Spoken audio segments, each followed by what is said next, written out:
మహారాజ్ అంటూ పొంగల్ బరిలోకి దిగి కింగ్ ఆఫ్ సంక్రాంతిగా నిలిచిన బాలయ్య ఇప్పుడు తన సినిమాని తెలుగు ఆడియన్స్ కే కాకుండా హిందీ ఆడియన్స్ ముందు కూడా తీసుకొచ్చాడు. ఈ క్రమంలో డాకు మహారాజ్ హిందీ వర్షన్ ని ఈ శుక్రవారం రిలీజ్ చేయగా అక్కడ కూడా అద్దరు కొడుతున్నట్టు తెలుస్తోంది. సాధారణంగా బాలకృష్ణ సినిమాలు హిందీలో, అది కూడా సినిమా రిలీజ్ అయిన 2 వారాలకే డబ్బింగ్ వర్షన్ హిందీ రిలీజ్ అవ్వటం చాలా అరుదు.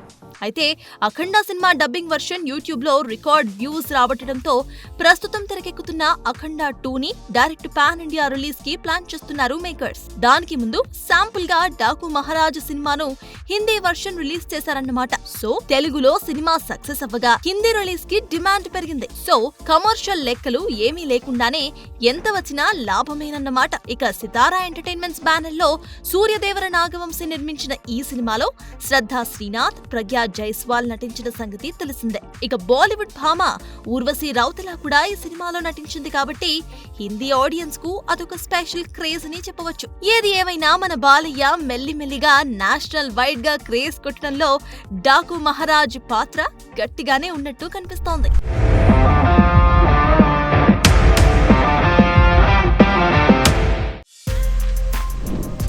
For more videos like this, subscribe Big TV channel.